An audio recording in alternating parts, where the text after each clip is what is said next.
mbokk yi comme nuñ ko gisee woon depuis démb rek safara bi nga xamante ne moo xew fii nga xamante ne moo nekk Kanifing Industrial Estate si benn gas company bu tudda Hadim safara bi nag li ko waral according to information bu ñu am moo nekk dafa am refilling bu gaay doon def so unfortunately am na bi nga xamante ne mu ngi doon lig gaay xamuñ ko so boobu yaagoon naa lig ba soden li mu explode loolu moo waral li nga xamante ne moo nekk safara bi waaye safara bi yaaxa bi nga xamante ne fuñ ko nattu rek weesu na foofu noonu su ngeen gisee fuñ nekk nii moo nekk fi nga xamante ne moo nekk Sophie Milk Company waaye fii nga xamante ne lañ dee defaree saabu bi su ngeen xoolee baag yu nekk si gannaaw ni yëpp saabu moo fa nekk raw matériel bu ñu dee defaree saabu ak machine bi nga xamante ne moo dee defar saabu bi so loolu lañ leen amaloon fii si Voice Out Digital si update bi nga xamante ne moom lañ amoon tey ci safara bi nga xamante ne moo happen depuis démb si boori ngoon fii si Kanifing Industrial Estate.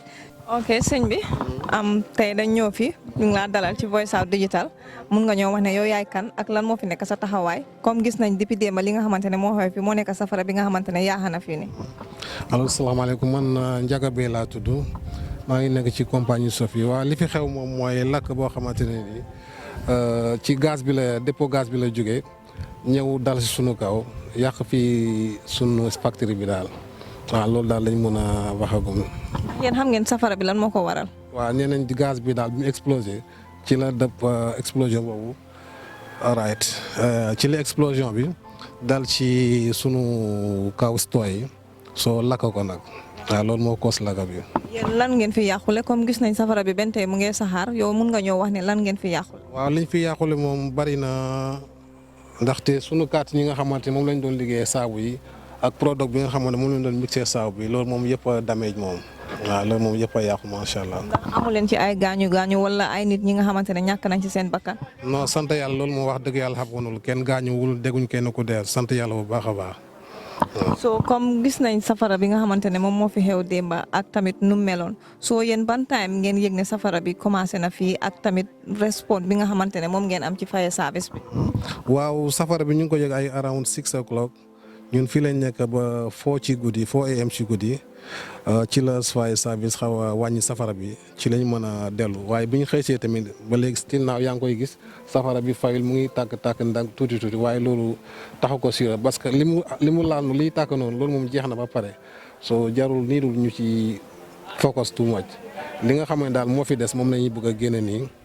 waaw teg ko ci biti waaw foofu daal lañ toll. ndax yéen amu leen fi comme en tant que compagnie bi nga xamante ne dafay defar ay products yi nga xamante ne dañ ko dee use ndax amu leen ay matuwaay yi nga xamante ne yéen a ko fi amoon pour in case safara mu ñëw wala beneen musiba bi nga xamante ne mën naa ñëw pour ngeen gën see mën a taxaw balaa fire service wala balaa keneen di ñëw di leen taxaw. waaw liñ fi amoon ay instincteur la waaye yooyu taxuloon am doole mooy yi ngay gis nii mu tëdd nii.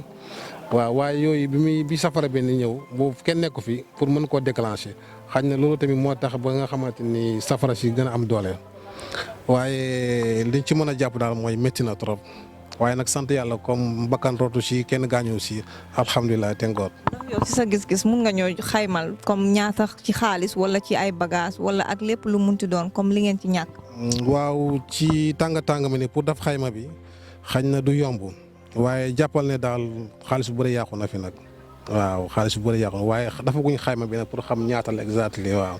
ndax seen insurance company bi nga xamante ne moom ngeen insure ak factory bi nga xamante ne ndax ñoom tamit yëg nañ ko ak lan moo nekk seen bi nga xamante ne seen waxtaan si moment buñ toll nii. waaw ñoom yëg nañ ko ba ñëw nañ fi sax ci suba def ci ay gëstu gis ko def benn report delluwaat ñoom yëg nañ ko bu baax a baax yëgal nañ leen ko.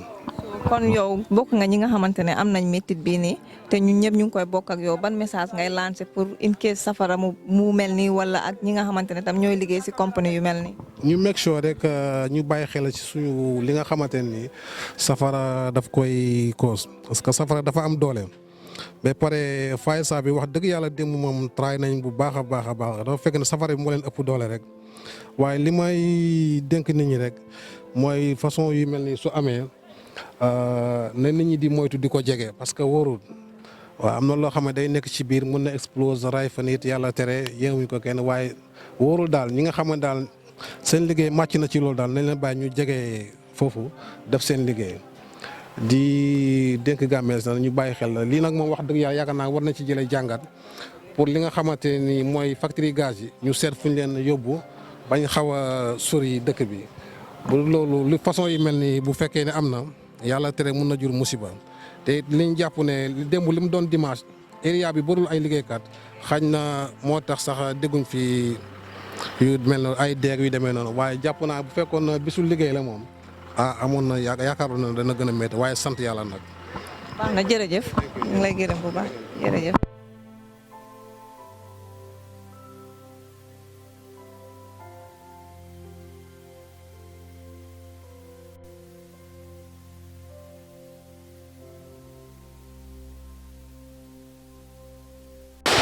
waaw salaamaaleykum man la Ibra Pen man maa nekkoon fii sama workshop bi moom moo lakk bagage yëpp yàqu na gis comme ni ngeen ko gisee nii daal waaw li fa yàqu nag dafa bëri because bagage yëpp tàkk na wax dëgg yàlla dara desu fa waaw li fa nekkoon ay spare part la spare part moto ak ay motoru oto lu nekk daal mu ngi fa woon environ daal lépp boo ko seetee xam naa dina war a mat ay 1 million dalasi waaw. léegi nag moom ñu ngi nii quoi waaw ku ñu mën a jàppale rek loo ñu mën a jàppale daal bëgg nañ ko waaw. ñu ngi ñaan daal nguur bi lépp loo xamante ni mën nañu ko jàppale bañ commencé waat xam nga mën a def suñ liggéey commencé waat pour def suñ liggéey ñu ngi sàkku ndimbal si ñëpp parce que démb dañu wàcce dem ñibbi ñu woowaat ñu ne ñu ñëwaleen bi ñëwee noonu lañ ñu ni seen place si lakka na lii yëpp si la lakka ak moto yi yëpp. place bi yëpp lakk na daal waaw. My name is Abdurrahman Jallo. I am the garage manager. As you can see around, we have a very big disaster yesterday night. As I was going home, I was called by a friend that your garage is burning. Then I take a U-turn. Then when I was approaching QCell, I see a very big splash. Then I know it's serious. So as soon as I receive in the garage here, I went around the garage to see what's going on. Then I climb on top of the car. I see that everything is burning in the garage. Everything was burning to us in the garage. So I asked some of my friends, like, what do you think is going on, or what caused this? What I was told is like opposite our garage, there's a gas company, and he brought a gas from Senegal to refill. He has a tank, and that to refill the gas from Senegal to his tank here. And as soon as they were doing the process, the tank that was from Senegal to fill his tank in Gambia was leaking, and but for some time they could not stop the leakage, so the thing was beyond control. Then they flee the scene, and then for some time explosions start coming. Then that's where everywhere it start catching fire, because it was gas. When the gas explodes, everywhere was catching fire, so the thing was just uncontrollable. And for us here in our garage, personally, we have a very big loss. As you can see around, I can say that we have more than 107 vehicles that have been burned to us, excluding our spare part, our toolbox, and some other personal cars that we have here. It's a very big loss for us. And then we just pray to God that, we take it in good faith, and pray that the customers also understand, because most of these cars are all belonging to people. They are customers, they entrust us with their cars, and then so to call someone this early morning or today, tell him your car is burned, it will take someone who have understanding and faith to be able to tell you that okay, he understand. But nonetheless, we're still trying to contact many of the customers, because we have been trying to call many of these customers, and many of the customers also trying to reach out. So the communication is still going on. Many of the cars owners are still yet to know, or we are yet to talk to them. Our garage name is RS Garage. We are mainly known for repairing gearbox automatic. That's what we are mainly known for in the Gambia. We do many things, but we specialize in repairing gearbox automatic. That's what we are specialized in. That's what we are mostly known for in the Gambia. The name RS Garage means Red One Sat Garage.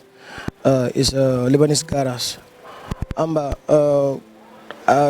also like to express my disappointment to the visiting of His Excellency Mr. Adama Barrow. We had information that he will be coming to visit the scene and then talk to people around who have been affected mostly. But we have been thrown out of our places, like the saying is a security measures that we have to leave our places and then for him to come and check. And I think we are the best people, or we should have been in the better position to tell him how we feel and what really goes wrong. Meet with him, tell him how we feel, what we lost, and how many money involved or the damage extension of it. So we already disappointed of his not allowing, or his security not allowing us to speak to him. And one last advice I also give to the government is, let them take this as a big lesson to them.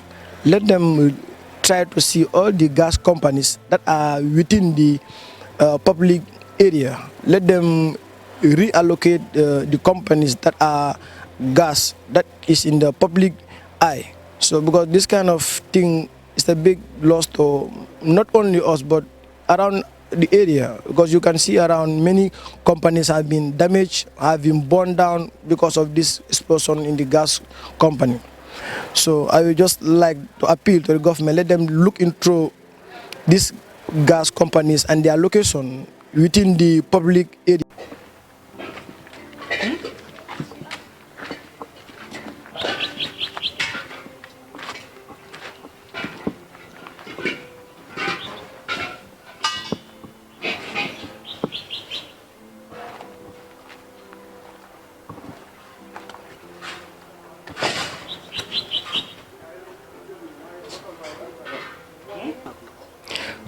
Suma tur mooy Jaral Tunde Mr. Cool, you know, fii Hadim Gas la, Hadim Enterprise lañ ko gën a xamee ak Hadim Gas mu ngi Kanifing fii Jimpex Kanifing Industrial Area bi.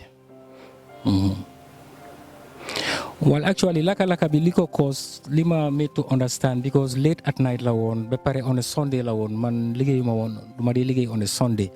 Why bi ma ñëwee to the scene, I made to understand it's a leakage resulting to a burst pipe moo tasaare gas bi si environment bi moo cause safara bi. And soo gisee almost all our vehicles dafa laka, including the tanks yi ak the mobile tank as well, boo xam ne capacity bi is about 10 tons and yu mag yi is about 22 tons of gas moom la day jël. So da nga gis ne yooyu yëpp dafa laka. So la ñoo try pour def ni mooy sax pour extract bottles si fii nekka because of theft si because realize nañ ne ñu ngi amee portable safe fii nii boo xam ne revenue yi biñ liggéey woon on Saturday mu ngi woon fii and everything dafa disappear. So ñu ngi try pour safeguard the remaining bottles yi nga xam ne moom lañ fi desee. Dina affect suñu liggéey in the sense ne fu mu nekk nii dinañ am pour toog, put heads together and see the way forward. But as at now, everything is on the standstill. So gisee office bi lakka na, moto yi lakka nañ, bottles yi am na yu explode, am na yu toj. Am mo flale turaja. Mtebe si le mbalo nko nafran mango haram me ndona konoto ka diota ka funti ka tanko. Ngome na kutudu. Affaire bi commencé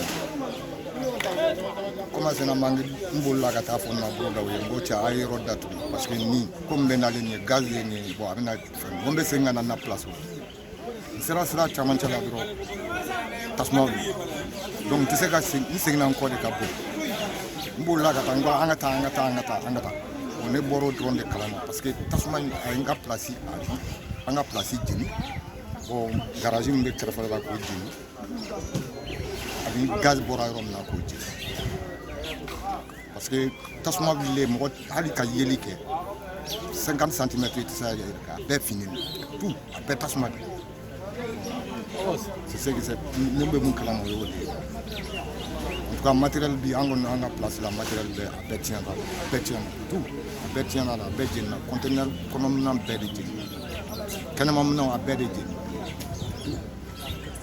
allo sere waratale ok compagnie jelle janita jamma fan bon nek krefe la hadim compagnie gaz compagnie ani garage auto ana na place lu kon jenna bon tafa ani étage do fana ban krefe bunja o fana jenna magasin fla fana be o fana jenna parce que somodan nandi sera ka gara yina ka wiye kanya ok kunun time jumalo nyimbe happen bon dam nana bon 7 comme ça 7 ou vers 7 ok 7 p.m. 7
Wala TV bi kenn du ko dee seetaan